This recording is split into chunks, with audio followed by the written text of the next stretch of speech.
नमस्कार दोस्तों, स्वागत है आपका आज के मुख्य समाचार में, जिसमें सबसे पहली और बड़ी खबर में आपको बताएंगे कि जब तक चीन पीछे नहीं हटेगा तब तक हम भी डटे रहेंगे।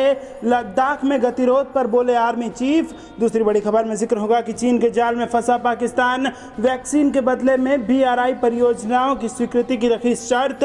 और तीसरी बड़ी खबर में आपको बताएंगे कि PM मोदी की बैठक से गैर हाजिर ममता बनर्जी पर भड़के भाजपा के बड़े नेता JP नड्डा, राजनाथ सिंह जैसे बड़े नेता। जी हाँ दोस्तों, हर एक खबर की गहराई में आपको ले जाएंगे, लेकिन उससे पहले अगर आपको विदेश की सेना और PM मोदी पर पूरा भरोसा है तो आप अभी इस वीडियो को लाइक कीजिए और इस लाल बटन को दबा के चैनल को फ्री में सब्सक्राइब करके घंटी बजाकर कमेंट में लिखिए जय हिंद। दोस्तों, रुक करते हैं तमाम बड़ी खबरों की तरफ। जब तक चीन पीछे नहीं हटेगा तब तक हम भी डटे रहेंगे, लद्दाख में गतिरोध पर बोले आर्मी चीफ। जी हां दोस्तों, army chief general MM Naravane ने चीन को साफ संदेश देते हुए कहा कि जब तक लद्दाख में तनाव वाली जगहों से चीनी सैनिकों की वापसी नहीं हो जाती तब तक भारत भी अपने सैनिक पीछे नहीं हटाएगा। न्यूज एजेंसी PTI को दिए इंटरव्यू में कहा कि भारत किसी भी स्थिति से निपटने के लिए पूरी तरह तैयार है। पूर्वी लद्दाख में पिछले साल 5 मई से दोनों देशों के बीच तनाव शुरू हुआ था। उस वक्त 45 साल बाद दोनों देशों की सेनाओं के बीच हिंसक झड़प भी हुई थी। पैंगोंग लेक इलाके से सैनिकों की वापसी शुरू हो गई है, लेकिन अभी भी कई इलाकों को लेकर बातचीत जारी है। जनरल नरवणे ने जोर देते हुए कहा कि ऊंचे इलाकों पर भारतीय सेना की पकड़ मजबूत है और हम किसी भी आपातकालीन स्थिति से निपटने के लिए तैयार हैं। उन्होंने कहा, हम बहुत स्पष्ट हैं कि जब तक सभी फ्रिक्शन पॉइंट से डिसएंगेजमेंट नहीं होता है तब तक भारतीय सेना भी पीछे नहीं हटेगी। भारत और चीन के बीच कई समझौते हुए हैं जिन्हें चीन की पीपुल्स लिबरेशन आर्मी एक तरफा तोड़ रही है। उन्होंने बताया कि उत्तरी सीमा पर स्थिति काबू में है और चीन के साथ मिलिट्री लेवल की कई दौर की बातचीत होनी है, जिसमें अप्रैल 2020 की स्थिति बहाल करने पर ध्यान दिया जाएगा। उन्होंने कहा, भारतीय सेना का रुख साफ है कि हम न अपनी जमीन का नुकसान सहेंगे और न ही एक तरफा बदलाव की इजाजत देंगे। हम पूर्वी लद्दाख में अपने दावों को सुनिश्चित करते हुए चीन के साथ बिना तनाव बढ़ाए व्यवहार कर रहे हैं। पूर्वी लद्दाख में हॉट स्प्रिंग, गोगरा और देपसांग जैसे इलाकों में जारी गतिरोध कब तक खत्म हो सकता है? इस सवाल के जवाब में आर्मी चीफ ने कहा कि इसकी भविष्यवाणी करना मुश्किल है। उन्होंने कहा, भारतीय सेना सभी समझौते और प्रोटोकॉल का पालन कर रही है, लेकिन PLA ने अपरंपरागत हथियारों के इस्तेमाल और भारी संख्या में अपने सैनिकों को तैनात करके तनाव बढ़ा दिया है। जनरल नरवणे ने कहा कि पेशेवर सेना होने के नाते दोनों देशों के लिए ये बहुत जरूरी है कि जल्द से जल्द मसले का हल निकाला जाए और दोबारा से भरोसा कायम किया जाए। उन्होंने कहा, LAC से करीब 1000 किलोमीटर दूरी पर निचले इलाकों में स्थित PLA के ट्रेनिंग इलाकों पर भी नजर रखी जा रही है। LAC में इस वक्त दोनों देशों के 50 से 60 हजार सैनिक तैनात हैं। उन्होंने बताया कि अगले दौर की बातचीत की तैयारी चल रही है और हमें हर दौर की बातचीत से नतीजों की उम्मीद नहीं करनी चाहिए। इस पर आर्मी चीफ ने जवाब दिया कि चीन अपनी तरफ गाँव का निर्माण कर रहा है, हो सकता है कि बढ़ती आबादी के लिए बुनियादी ढांचे को विकसित किया जा रहा हो। उन्होंने बताया कि भारत भी LAC के पास कई बुनियादी ढांचे तैयार कर रहा है, जिसमें सैनिकों के रहने के लिए घर, वाटर सप्लाई और बिजली की सप्लाई। रुख करते हैं अगली खबर की तरफ। चीन के जाल में फंसा पाकिस्तान, वैक्सीन के बदले में BRI परियोजना की स्वीकृति की रखी शर्त। जी हां दोस्तों, पाकिस्तान को अपने कर्ज के मकड़जाल में फंसाकर चीन अब उसके साथ सौदेबाजी पर उतर आया है। पाकिस्तान को कोविड से बचाव की वैक्सीन देने के बदले में बेल्ट एंड रोड अभियान से जुड़ी कई परियोजनाओं को स्वीकृति देने की शर्त रख दी है। पाकिस्तान ने अपनी कमजोर आर्थिक स्थिति के चलते पूर्व में BRI की कई परियोजनाओं को अनिश्चित काल के लिए टाल दिया था। यह जानकारी भारत की आर्थिक खुफिया इकाई को मिली है। BRI चीन का महत्वाकांक्षी अभियान है, जिसके चलते वह आधारभूत ढांचे के विकास के लिए विभिन्न देशों को कर्ज देता है। इसके बदले में उस परियोजना का ठेका चीन की कंपनी को दिया जाता है और उसमें सारा कच्चा माल भी चीन का ही लगता है। इन परियोजनाओं के जरिए चीन अपने आर्थिक और रणनीतिक हित साधता है। चीन ने पाकिस्तान में BRI के अंतर्गत आधारभूत ढांचे के विकास के लिए बड़ी धनराशि का निवेश कर रखा है। कई परियोजनाएं स्वीकृति या काम शुरू होने के इंतजार में है। इमरान खान सरकार ने कई महीने पहले समीक्षा के बाद तंगहाली के चलते नई परियोजनाओं को शुरू करने पर रोक लगा दी थी। अब चीन वैक्सीन के बदले इन परियोजनाओं को स्वीकृत और शुरू करने के लिए दबाव डाल रहा है। इससे पहले दक्षिण चीन सागर विवाद में साथ देने के लिए चीन ने कंबोडिया और लाओस को इनाम के तौर पर वैक्सीन दी। इसके अतिरिक्त फिलीपींस को भी 10 लाख खुराकों की आपूर्ति की गई है। चीन अब अपनी सरकारी कंपनी द्वारा विकसित वैक्सीन साइनोफार्म को खरीदने के लिए विभिन्न देशों को कर्ज दे रहा है। रुख करते हैं अगली खबर की तरफ। PM मोदी की बैठक से गैर हाजिर ममता बनर्जी पर भड़के JP नड्डा, राजनाथ सिंह जैसे बड़े BJP नेता। जी हां दोस्तों, प्रधानमंत्री नरेंद्र मोदी ने आज चक्रवात यास प्रभावित पश्चिम बंगाल और ओडिशा के क्षेत्रों का हवाई सर्वेक्षण किया। पश्चिम बंगाल में PM मोदी और ममता बनर्जी की सिर्फ 15 मिनट की मुलाकात हुई। चक्रवात से हुए नुकसान नुकसान के आकलन के लिए हुई समीक्षा बैठक के दौरान सीएम ममता बनर्जी नदारद रहीं। सूत्रों के मुताबिक जब पीएम पश्चिम बंगाल पहुंचे तो वहां पश्चिम बंगाल सरकार की ओर से कोई नहीं था। ममता बनर्जी और राज्य के मुख्य सचिव एक ही परिसर में मौजूद थे, लेकिन उस दौरान पीएम से मिलने कोई नहीं आया। पीएम मोदी कलाईकुंडा पहुंच गए थे। लगभग 30 मिनट बाद सीएम ममता वहां पहुंची और पीएम को कागजात सौंपकर चली गई। इसके बाद भाजपा ममता बनर्जी पर हमलावर है। भाजपा के कई वरिष्ठ नेताओं ने ममता बनर्जी पर प्रधानमंत्री के पद का अपमान करने का आरोप लगाया है। भाजपा में शामिल होने से पहले ममता बनर्जी के निकट सहयोगी रहे शुभेंदु अधिकारी ने कहा, सहकारी संघवाद के भारत के लंबे समय से चले आ रहे लोकाचार के लिए आज एक काला दिन है। पीएम मोदी सहकारी संघवाद के सिद्धांत को बहुत पवित्र मानते हैं। ममता बनर्जी ने एक बार फिर दिखाया है कि वह पश्चिम बंगाल के लोगों की पीड़ा के प्रति असंवेदनशील है। शुभेंदु ने कहा, ममता दीदी ने पीएम का साथ जिस तरह का व्यवहार किया वह उनके तानाशाही स्वभाव और संवैधानिक मूल्यों के प्रति सम्मान की कमी को दर्शाता है। पश्चिम बंगाल की बेहतरी के लिए पीएम के साथ काम करने की बजाय वह ओछी राजनीति कर रही हैं। उनका बैठक में शामिल न होना निंदनीय है। शुभेंदु ने आगे कहा, पिछले मौकों पर पीएम ने गैर एनडीए दलों के विभिन्न सीएम के साथ बाढ़ चक्रवात की स्थिति की समीक्षा की है। इनमें से किसी भी सीएम ने ममता दीदी की तरह व्यवहार नहीं किया। राजनीति का समय होता है और शासन का भी समय होता है। दीदी यह नहीं समझ सकती। अगर उनका ट्रैक रिकॉर्ड देखा जाए तो ममता दीदी का प्रशासन अम्फान राहत का प्रबंधन करने में असमर्थ था। बड़े पैमाने पर हुई लूट ने राहत कार्यों को प्रभावित किया। अब भी पश्चिम बंगाल पीड़ित है और राज्य सरकार अनुपस्थित मोड में है। जेपी नड्डा ने कहा, जब माननीय पीएम चक्रवात यास के मद्देनजर पश्चिम बंगाल के नागरिकों के साथ खड़े हैं तो ममता जी को भी लोगों के कल्याण के लिए अपना अहंकार अलग रखना चाहिए। पीएम की बैठक से उनकी अनुपस्थिति संवैधानिक लोकाचार और सहकारी संघवाद की संस्कृति की हत्या। रुख करते हैं अगली खबर की तरफ। भारत को मिल गए 3 और राफेल लड़ाकू विमान। बंगाल के हाशिमारा एयरबेस पर होगी तैनाती। जी हां दोस्तों, भारतीय वायुसेना की ताकत राफेल लड़ाकू विमान के आने से कई गुना बढ़ चुकी है। अब उसी ताकत को और ज्यादा बढ़ाने के लिए फ्रांस की तरफ से भेजे गए 3 और राफेल विमान भारत आ गए हैं। गुरुवार को ये 3 राफेल विमान हिंदुस्तान की धरती पर लैंड हुए और उन्हें पश्चिम बंगाल के हाशिमारा एयरबेस पर तैनात करने की तैयारी की। इन 3 विमान के भारत आते ही अब वायुसेना के पास कुल 21 राफेल आ गए हैं। भारत सरकार की तरफ से फ्रांस संग 36 राफेल विमान की डील की गई है। वैसे इससे पहले 18 राफेल विमान की स्क्वाड्रन को अंबाला एयरबेस पर तैनात किया गया था। वहीं जो बाकी 18 आने वाले हैं उन्हें पश्चिम बंगाल के हाशिमारा एयरबेस पर तैनात किया जा सकता है।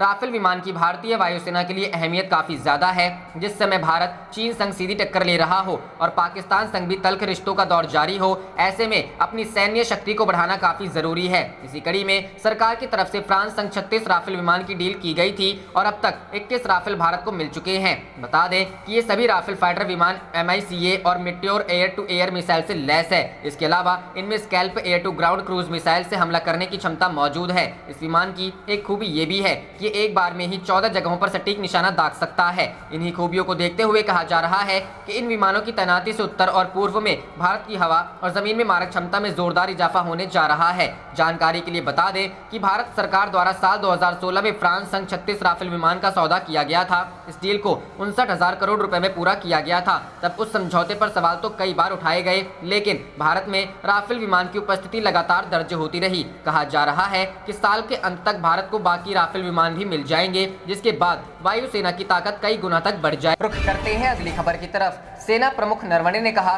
सीमा पर एक तरफा बदलाव की अनुमति नहीं। वायुसेना प्रमुख ने भी लिया लेह का जायजा। जी हां दोस्तों, LAC पर चीनी सेना के अभ्यास के बीच आर्मी और एयरफोर्स चीफ का बयान सामने आया है। एक तरफा आर्मी चीफ नरवणे ने सीमा पर सेना की स्थिति की जानकारी दी। वहीं वायुसेना प्रमुख RKS भदौरिया ने भी लद्दाख सीमा का दौरा किया है। आर्मी चीफ ने कहा है कि भारत अपनी सीमा पर एक तरफा बदलाव की अनुमति कभी नहीं देगा। साथ ही हमारा प्रयास रहेगा कि अप्रैल 2020 की तरह ही दोनों सेनाओं की यथास्थिति बहाल रहे। नरवणे ने यह साफ किया कि भारत के उत्तरी सीमा से लगे इलाके में महत्वपूर्ण क्षेत्रों पर हमारे जवानों का नियंत्रण पहले जैसा ही बना हुआ है। उन्होंने आगे कहा कि पूर्वी लद्दाख में हमारी सेना चीन के साथ दृढ़ता से और बिना तनाव बढ़ाए मोर्चे पर जुटी हुई है। किसी भी आपात स्थिति से निपटने के लिए हमारे पास पर्याप्त जवान मौजूद हैं। सेना प्रमुख ने कहा कि भारत का रुख बहुत स्पष्ट है कि सभी विवादित पॉइंट से सैनिकों की वापसी होने से पहले तनाव कम नहीं हो सकता। इस बीच वायुसेना प्रमुख air chief marshal RKS Bhadauria शुक्रवार को लेह पहुंचे और चीन सीमा से लगे सैन्य क्षेत्रों का दौरा किया। भदौरिया ने यहाँ वायुसेना के अधिकारियों से सुरक्षा पर बात की और जवानों का हौसला भी बढ़ाया। लेह और कारगिल जिले में वायुसेना की ऑपरेशनल तैयारियों की जानकारी लेते हुए वायुसेना प्रमुख ने अधिकारियों से सुरक्षा स्थिति पर बात की। इसके अलावा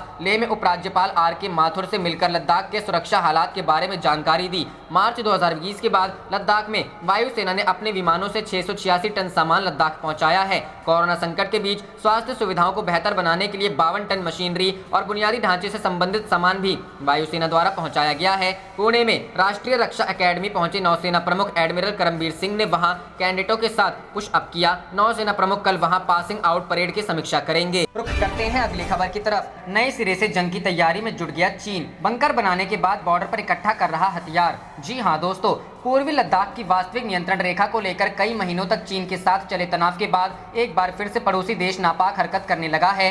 चीन भारतीय सीमा के पास बड़ी संख्या में हथियार इकट्ठे कर रहा है, जिसके बाद दोनों देशों के बीच गतिरोध और बढ़ने के आसार लगाए जाने लगे हैं। मालूम हो कि हाल ही में कुछ रिपोर्ट्स में सामने आया था कि चीन ने LAC के पास बंकर बनाए हैं। वहीं इन सब के बीच भारतीय वायुसेना प्रमुख RKS भदौरिया ने भी लद्दाख का शुक्रवार को दौरा किया और सेना की तैयारियों की समीक्षा की। चीनी सरकार के मुखपत्र ग्लोबल टाइम्स का हवाला देते हुए एशिया टाइम्स ने बताया कि चीनी पीपुल्स लिबरेशन आर्मी ने mobile hit and run firing position का संचालन करने के लिए नए स्वचालित रैपिड फायर मोर्टार की तैनाती की घोषणा की है। मोर्टार इस क्षेत्र में चीनी सेना द्वारा लाया गया चौथा वीपन सिस्टम है। इससे पहले PLA वहां पर 122 मिलीमीटर कैलिबर स्वचालित होविट्जर, बख्तरबंद असॉल्ट वाहनों और लंबी दूरी के कई रॉकेट लॉन्चर सिस्टम की तैनाती कर चुका है। मिसाइल सिस्टम और रॉकेट आर्टिलरी की पहचान HQ-17A field air defence missile system और PHL-11 122 millimetre calibre self propelled multiple rocket launcher system के रूप में की गई है। हालांकि हथियारों के लॉजिस्टिक बोझ से बड़ी मात्रा में मोर्टार हथियारों को उच्च ऊंचाई तक ले जाने में मुश्किल हो सकती है, फिर चाहे वे हेलीकॉप्टरों द्वारा हवा से ही क्यों न गिराए गए हों। मालूम हो कि पिछले हफ्ते विदेश मंत्री S जयशंकर ने कहा था कि सीमा पर तनाव के बाद चीन के साथ भारत के संबंध चौराहे पर हैं और इसकी दिशा इस बात पर निर्भर करती है कि चीनी पक्ष आम सहमति का पालन करेगा या नहीं, और क्या वह दोनों देशों के बीच हुए द्विपक्षीय समझौतों पर अमल करेगा। यह भी काफी महत्वपूर्ण रहेगा। रुख करते हैं अगली खबर की तरफ। अंतरिक्ष में भारतीय सेना की दस्तक से घबराया पाकिस्तान, नए खतरे को लेकर कर रहा बैठकें। जी हां दोस्तों, पाकिस्तानी अधिकारियों ने गुरुवार को पश्चिमी देशों के समर्थन से भारत द्वारा अंतरिक्ष और आर्टिफिशियल इंटेलिजेंस के सैन्यीकरण को पाकिस्तान की सुरक्षा के लिए एक उभरता हुआ खतरा करार दिया। 1998 के परमाणु परीक्षणों की 23वीं वर्षगांठ के मौके पर इस्लामाबाद नीति संस्थान द्वारा आयोजित एक चर्चा में अधिकारियों ने यह बात कही। चर्चा का शीर्षक Pakistan quest for piece and strategic stability in south Asia था, जिसमें दो पैनलिस्ट रणनीतिक योजना प्रभाग के सलाहकार जमीर अकरम और विदेश कार्यालय में महानिदेशक शस्त्र नियंत्रण और निरस्त्रीकरण कामरान अख्तर ने हिस्सा लिया था। पैनलिस्टों ने क्षेत्र की कमजोर रणनीतिक स्थिरता और भारत की आक्रामक मुद्रा के बारे में अपनी चिंताओं को दोहराया।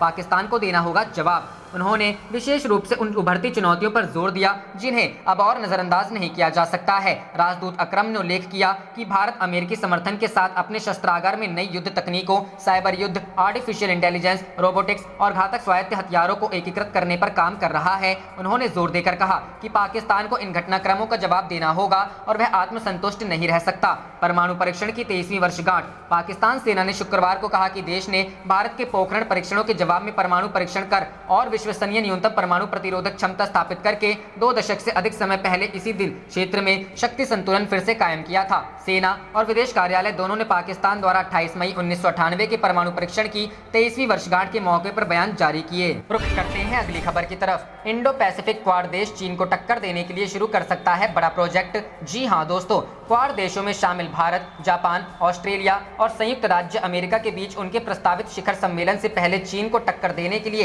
एक बड़ी रणनीतिक और आर्थिक साझेदारी की योजना तैयार हो सकती है। अमेरिकी राष्ट्रपति जो बिडेन के इंडो पैसिफिक पॉलिसी के कोऑर्डिनेटर कर्ट कैंपबेल ने बुधवार को कहा, एक अवधि जिसे मोटे तौर पर एंगेजमेंट के रूप में वर्णित किया गया था अब समाप्त हो गई है। स्टैनफोर्ड यूनिवर्सिटी के साथ एक ऑनलाइन कार्यक्रम के दौरान उन्होंने कहा कि प्रमुख प्रतिमान प्रतिस्पर्धा होने जा रही है। हमारा लक्ष्य एक स्थिर, शांतिपूर्ण प्रतियोगिता बनाना है जो हम में सर्वश्रेष्ठ लाता है, लेकिन उन्होंने आगाह किया कि आने वाले समय में चिंता के क्षण होने की संभावना भी है। कैंपबेल ने कहा कि प्रस्तावित क्वाड शिखर सम्मेलन एक भव्य बुनियादी ढांचा योजना के साथ आगे बढ़ने पर विचार कर सकता है जो चीन के बेल्ट एंड रोड इनिशिएटिव के बराबर होगा, एक विशाल पैन यूरेशियन कनेक्टिविटी परियोजना के समान जिसका बीजिंग नेतृत्व करता है। कैंपबेल ने कहा, हम इस गिरावट को एक इन पर्सन क्वाड बुलाने के लिए देखना चाहते हैं और उम्मीद है कि बुनियादी ढांचे पर इसी तरह की व्यस्तता को आमतौर पर बनाया जाएगा। अमेरिकी राष्ट्रपति जो बिडेन अर्थव्यवस्था को शुरू करने के लिए घर पर बड़े पैमाने पर बुनियादी ढांचे के खर्च पर जोर दे रहे हैं। एक रणनीति जिसे पूर्व राष्ट्रपति फ्रैंकलिन डी रूजवेल्ट ने 30 के दशक में अमेरिका को महामंदी से मुक्त करने के लिए अपनाया था।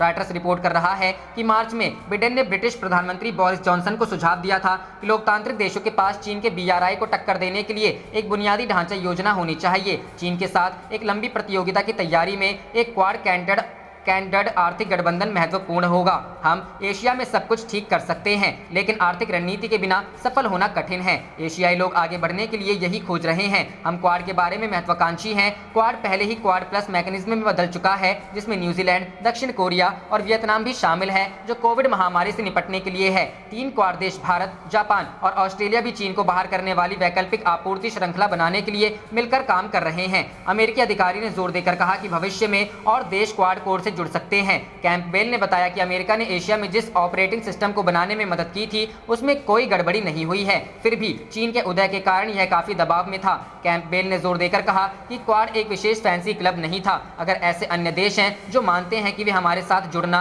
और काम करना चाहते हैं, तो जैसे जैसे हम आगे बढ़ेंगे दरवाजे खुल। रुख करते हैं अगली खबर की तरफ। एक डोज से ही खत्म होगा कोरोना। ब्रिटेन में जॉनसन के सिंगल शॉट को मिली मंजूरी। जी हां दोस्तों, यूनाइटेड किंगडम सरकार ने शुक्रवार को pharma company Johnson and Johnson की सिंगल शॉट वैक्सीन को मंजूरी दे दी है। स्वास्थ्य मंत्री मैट हैकॉक ने कहा है, इस निर्णय से यूके के सफल कोरोना वैक्सीनेशन कार्यक्रम को और मजबूती मिलेगी। अब हमारे पास 4 सुरक्षित वैक्सीन है, जिनके जरिए लोगों का वैक्सीनेशन किया जाएगा। सरकार का मानना है कि आने वाले महीनों में सिंगल शॉट वैक्सीन की वजह से वैक्सीनेशन में बड़ा फर्क आएगा। ब्रिटेन ने इस वैक्सीन के 2 करोड़ डोज का ऑर्डर दिया है। अमेरिका में हुए ट्रायल के दौरान जॉनसन एंड जॉनसन की वैक्सीन को हल्के और गंभीर कोरोना संक्रमण को रोकने में 72% कारगर पाया गया था। ब्रिटेन ने अब तक 6.2 करोड़ वैक्सीन डोज लगाए हैं। ज्यादातर वैक्सीन डोज ऑक्सफोर्ड एस्ट्राजेनेका और फाइजर की वैक्सीन के हैं। इसके अलावा मॉडर्ना की वैक्सीन को भी अनुमति दी जा चुकी है। बता दें कि बीते कई महीने तक लगातार कम होते नए मामलों के बाद ब्रिटेन में अब तक एक बार फिर केस बढ़ने लगे हैं। B1.617.2 वेरिएंट के बढ़ते केसेस को देखते हुए कुछ खास इलाकों में पाबंदियां फिर बढ़ाई गई है। सरकार के इस कदम की आलोचना शुरू हो गई है। ब्रिटेन ने मंगलवार को गैर जरूरी यात्राओं पर रोक लगाने और कोरोना वायरस के B1.617.2 वेरिएंट से निपटने के लिए अतिरिक्त दिशा निर्देश जारी किए, जिन्हें लेकर बोरिस जॉनसन सरकार पर भ्रम और अनिश्चितता के आरोप लग रहे हैं। कुछ दिनों पहले सरकार के वैक्सीन टास्क फोर्स के प्रमुख क्लीव डिक्स ने दावा किया था कि अगस्त तक ब्रिटेन में नए कोरोना वायरस का फैलना रुक जाएगा। डिक्स ने संभावना जताई थी कि जुलाई के अंत तक ब्रिटेन में सभी लोग कम से कम एक बार टीका प्राप्त कर चुके होंगे। उन्होंने कहा था कि तब तक हम सभी ज्ञात वेरिएंट से लोगों को सुरक्षित कर लेंगे। रुख करते हैं अगली खबर की तरफ। देश में दिसंबर तक सभी को लग जाएगा कोरोना का टीका। केंद्रीय मंत्री प्रकाश जावड़ेकर का ऐलान। जी हां दोस्तों, केंद्रीय मंत्री प्रकाश जावड़ेकर ने कांग्रेस के पूर्व अध्यक्ष राहुल गांधी को जवाब दिया है। उन्होंने कहा है कि दिसंबर महीने तक देश में कोरोना वैक्सीनेशन का काम पूरा कर लिया जाएगा। उन्होंने कहा, वैक्सीन के बारे में पिछले सप्ताह स्वास्थ्य विभाग ने विस्तृत जानकारी दी थी। विभाग की तरफ से बताया गया था कि दिसंबर तक 216 करोड़ वैक्सीन डोज मौजूद होंगे, यानी 108 करोड़ लोगों के वैक्सीनेशन का पूरा खाका पेश किया गया था। विभाग ने वैक्सीन के नाम भी बताए थे, कोविशील्ड, कोवैक्सीन, नोवावैक्सीन, जेनोवा और स्पुतनिक वी का जिक्र किया गया था। केंद्रीय मंत्री ने साफ कहा कि देश में वैक्सीनेशन का कार्यक्रम दिसंबर के पहले तक पूरा कर लिया जाएगा। दरअसल इससे पहले राहुल गांधी ने केंद्र की मोदी सरकार पर गंभीर आरोप लगाए। राहुल गांधी ने प्रेस कॉन्फ्रेंस में कहा, मैंने और बहुत सारे लोगों ने सरकार को कोरोना की दूसरी लहर को लेकर वार्निंग दी। कई बार हमने सरकार को सलाह भी दी, लेकिन सरकार ने हमारा मजाक उड़ाया। सरकार समझ नहीं रही कि वह किससे मुकाबला कर रही है। राहुल गांधी ने कहा, सरकार समझ नहीं रही कि वह किससे मुकाबला कर रही है। इस कोरोना वायरस के म्यूटेशन के खतरे को समझना चाहिए।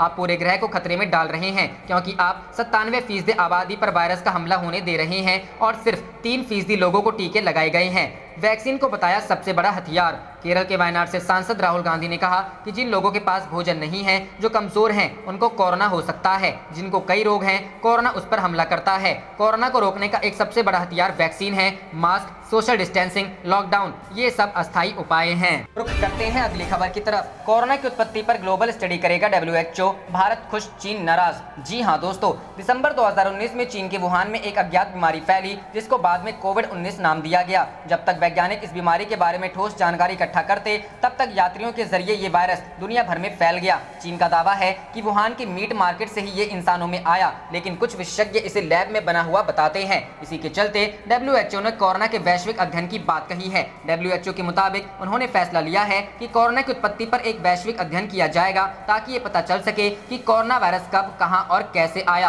अब भारत सरकार ने भी इस फैसले का समर्थन किया है। विदेश मंत्रालय के मुताबिक कोरोना की उत्पत्ति पर वैश्विक अध्ययन एक अच्छा फैसला है। इससे कोरोना के बारे में और ज्यादा जानकारी मिल सकेगी। इसके अलावा वैज्ञानिक भी इसका सटीक इलाज खोज पाएंगे। अमेरिकी राष्ट्रपति जो बाइडेन ने खुफिया एजेंसियों को 90 दिनों के अंदर ये पता लगाने का आदेश दिया है कि कोरोना वायरस कहां से फैला। इसके अलावा अमेरिकी स्वास्थ्य मंत्री ने साफ तौर पर WHO से कहा था कि कोरोना की उत्पत्ति कहां से हुई, इसकी जांच का अगला चरण पारदर्शी होना चाहिए। हालांकि इस आदेश के बाद चीन चिढ़ा हुआ है। अमेरिका में चीनी राजदूत ने कहा कि कोरोना पर राजनीति करने से बहुत ही बुरा असर पड़ेगा। एक खुफिया रिपोर्ट के मुताबिक कोरोना वायरस वुहान की लैब से लीक हुआ है। वहां पर नवंबर में ही लैब के 3 सदस्यों को अस्पताल में भर्ती करवाया गया था, क्योंकि उनमें कोरोना जैसे लक्षण ही थे। वहीं जब WHO की टीम सच का पता लगाने वुहान गई थी, तो भी चीन ने कई सबूतों से छेड़छाड़ करने की कोशिश की थी। रुख करते हैं अगली खबर की तरफ। पाकिस्तान पर बुरी तरह भड़का इजराइल, बोला पाखंड ना करो। जी हां दोस्तों, फिलिस्तीनियों के साथ संघर्ष में इजराइल के खिलाफ मुखर रहने वाले देशों में तुर्की के साथ पाकिस्तान अगली कतार में खड़ा नजर आया।